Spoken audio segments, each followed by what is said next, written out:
베드로전서 3장 13절부터 22절 마지막 절까지 말씀을 받습니다. 베드로전서 3장 13절부터 마지막 22절까지입니다. 또 너희가 열심으로 선을 행하면 누가 너희를 해하리요?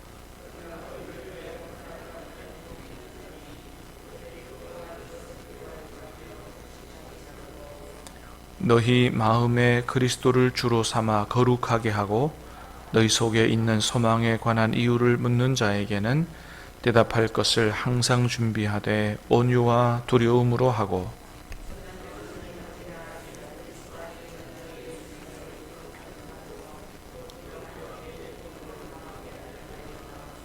선을 행함으로 고난받는 것이 하나님의 뜻일진데 악을 행함으로 고난받는 것보다 나으니라.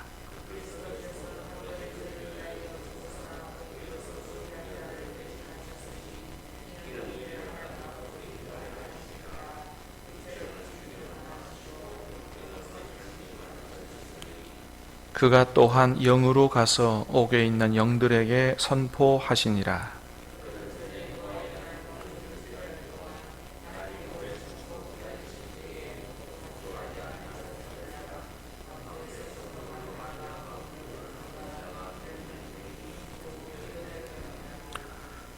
물은 예수 그리스도께서 부활하심으로 말미암아 이제 너희를 구원하는 표니 곧 세례라.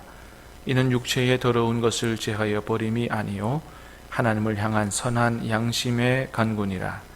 그는 하늘에 오르사 하나님 우편에 계시니 천사들과 권세들과 능력들이 그에게 복종하느니라. 아멘. 자, 오늘 말씀은 이제 산소망이 있는 성도들은 어떤 경우에도 고난을 받는 일이 있어도 반드시 의롭게 살아야 된다. 그 말씀을 하고 있습니다. 자, 13절 말씀 먼저 보겠습니다. 시작. 또 너희가 열심으로 선을 행하면 누가 너희를 해하리요. 자, 열심으로 선을 행하면 의롭게 살면 누가 너희를 해하겠느냐, 괴롭게 하겠느냐, 그런 거죠. 일반적인 얘기죠. 착하게 사는데 누가 괴롭게 하겠어요? 자, 그런데 이런 경우도 있다, 그죠? 자, 14절. 그러나 의를 위하여 고난을 받으면 복이 있는 자니 그들이 두려워하는 것을 두려워하지 말며 근심하지 말고. 자, 그러나 일반적으로 열심히 착하게 살면, 의롭게 살면 누가 고통 주고 고난 주는 사람은 없지만은, 그러나 의를 위하여 고난을 받는 경우도 있다. 의를 위하여 고난을 받으면, 그러나 의를 위하여 고난을 받으면 어떤 경우라고요? 복 있는 경우다 라는 것입니다. 그러니 그들이 두려워하는 것을 두려워하지 말며 근심하지 말고. 말이 어렵죠? 그들이 두려워하는 것을 두려워하지 말며 근심하지 말고는 사실은 두 가지 해석의 가능성이 있습니다. 첫 번째는 그 본문처럼 주격으로 해석을 해서 그들이 느끼는 두려움을 두려워하지 말고, 이렇게 해석할 수 있고, 또 하나는 목적격으로 해석해서 그들이 주는 두려움을 두려워하지 말고, 이렇게 볼 수가 있어요. 근데 오늘 본문에 이렇게 번역한 것보다는 그들이 주는 두려움을 두려워하지 말고가 훨씬 이해가 편하죠. 왜냐하면 초대교회 성도들은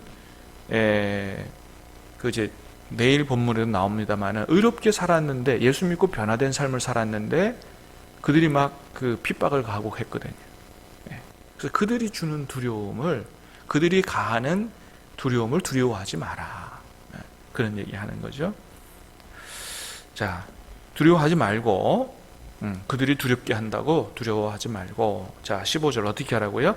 너희 마음에 그리스도를 주로 삼아 거룩하게 하고 너희 속에 소망이 관한 이유를 묻는 자에게는 대답할 것을 항상 준비하되 온유와 두려움으로 하고.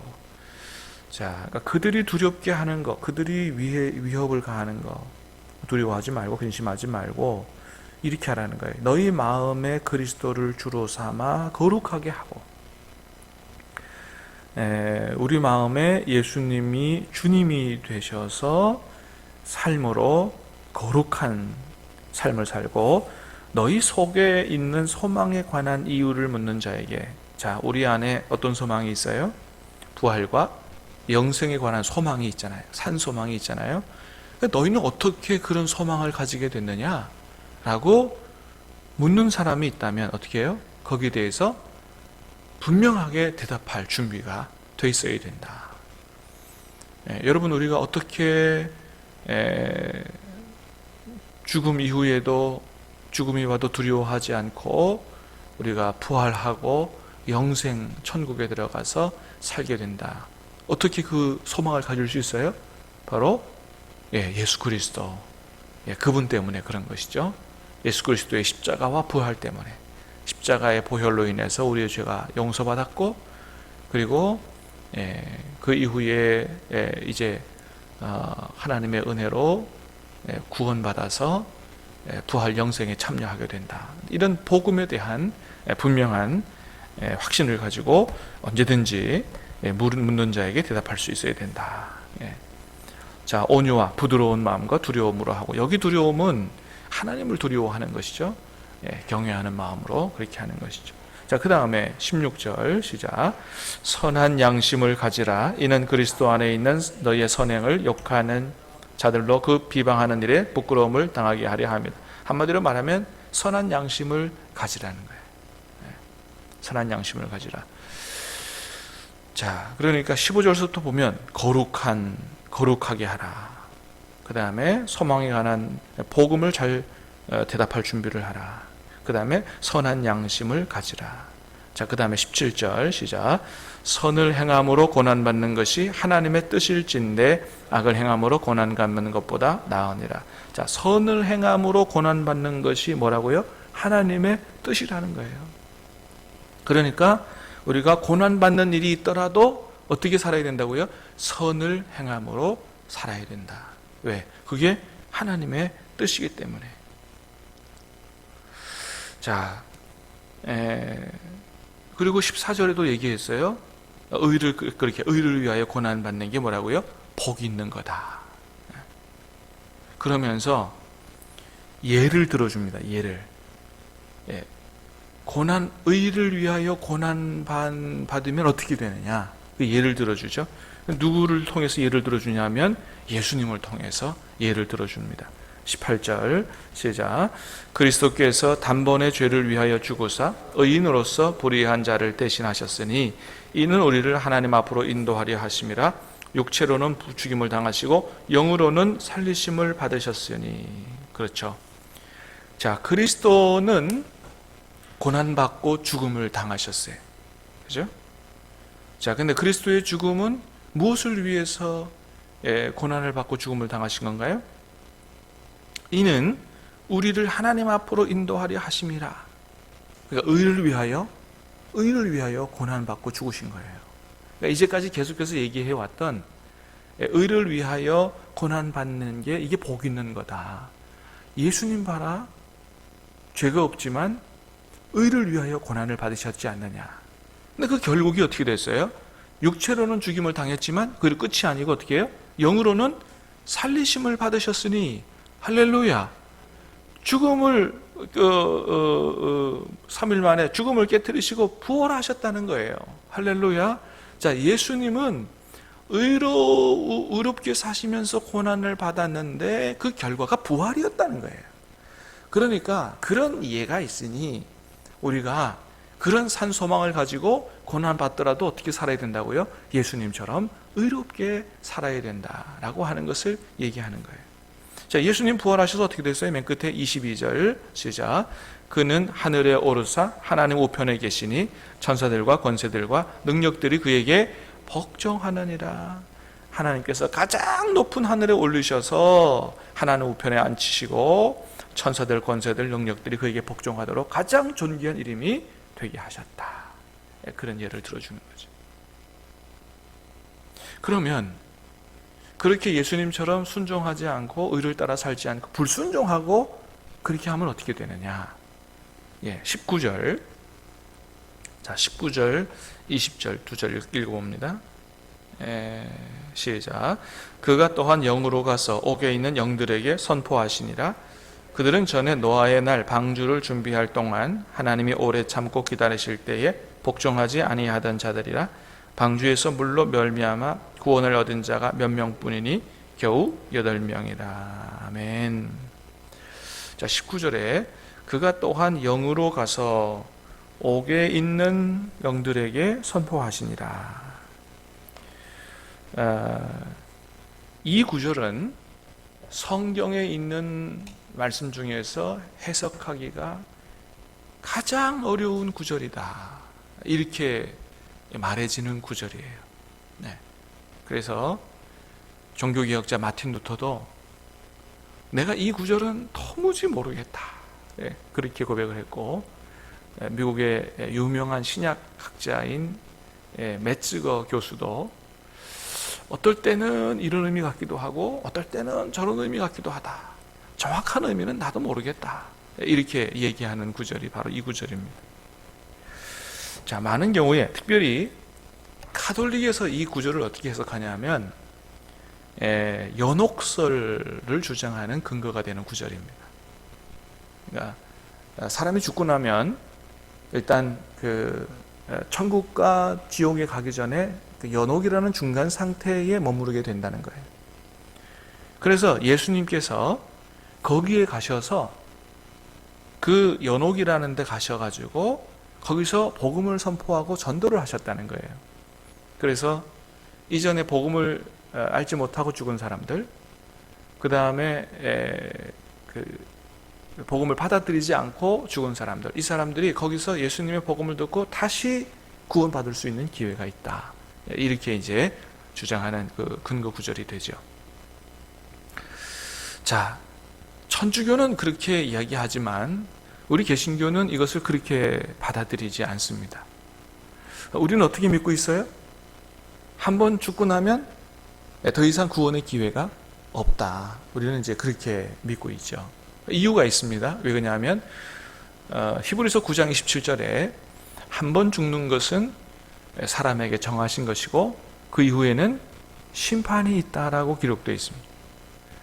자, 사람이 한 번 죽는 건 정해진 거고 그 이후에는 다시 구원받을 기회가 있다라고 성경에 기록되어 있지 않고 심판이 있다고 기록이 되어 있습니다. 자, 또 하나는 누가복음 16장에 보면 부자와 나사로 비유가 있는데, 사람이 죽고 나서 어떤 사람은 아브라함 품에, 어떤 사람은 지옥에 떨어졌습니다. 근데 거기서 뭐라 그래요?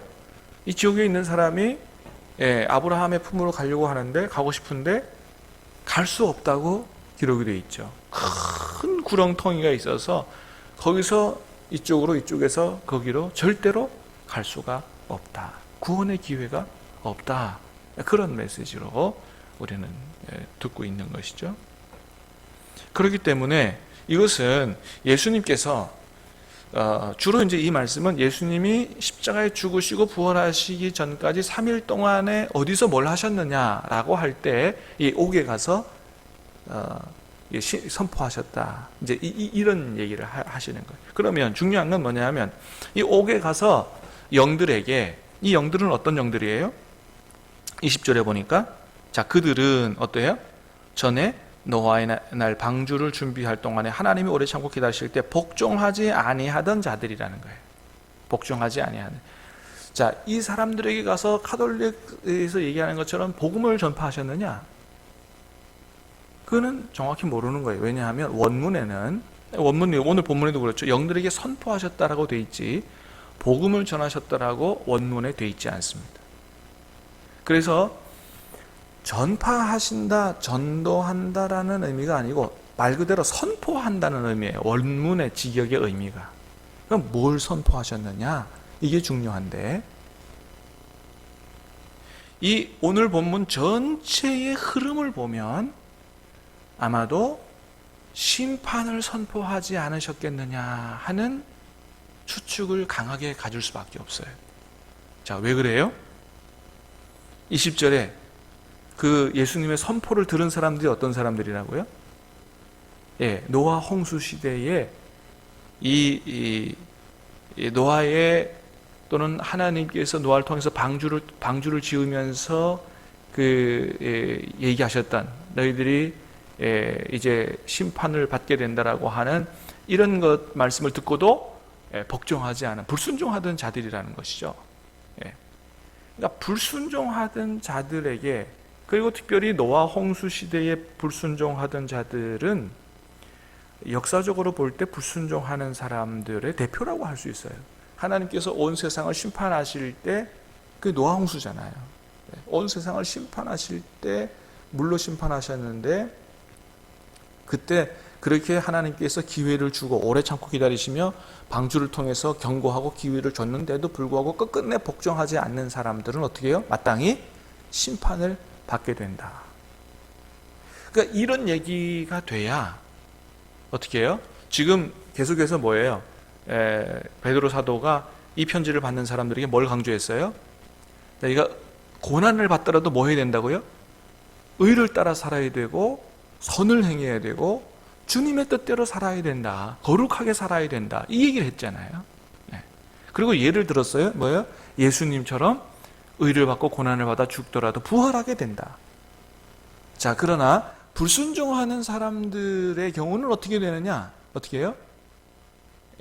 결국 마지막에 심판을 받게 된다라고 하는 이야기가 돼야 이 전체의 내용이 흐름상으로 맞지 않느냐라고 생각해 볼 수가 있겠습니다.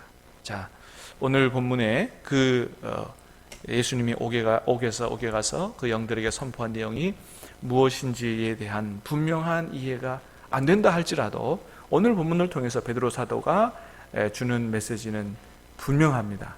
어떻게 해요?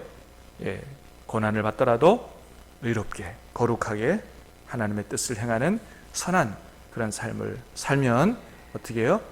반드시 그 결과는 예수님께서 고난받고 죽으셨다가 부활하신 것처럼 우리가 가지고 있는 산소망이 우리에게 반드시 이루어지게 될 것이다. 할렐루야. 그러므로 어떤 일이 있어도 주님의 뜻대로 살 수 있게 되기를 주님의 이름으로 축복합니다. 기도하겠습니다. 은혜로우신 주님 감사합니다. 오늘 말씀을 통해서 어떤 경우에도 우리가 세상에 또는 죽음의 그런 두려움을 가지고 두려워할 것이 아니라 고난을 받고 죽음을 당한다 할지라도 산소망을 가지고 하나님께서 원하시는 대로 살아가야 될 이유를 다시 한번 분명히 깨달을 수 있도록 은혜를 주시니 감사합니다. 아버지 하나님, 말씀이 능력돼서 어떤 경우에도 굴복하지 말게 하시고 참으로 믿음으로 산소망을 가지고 승리하는 그런 우리가 될 수 있도록 도와주시옵소서. 오늘 하루의 삶을 주님께 의탁하옵고 예수님 이름으로 기도하옵나이다. 아멘.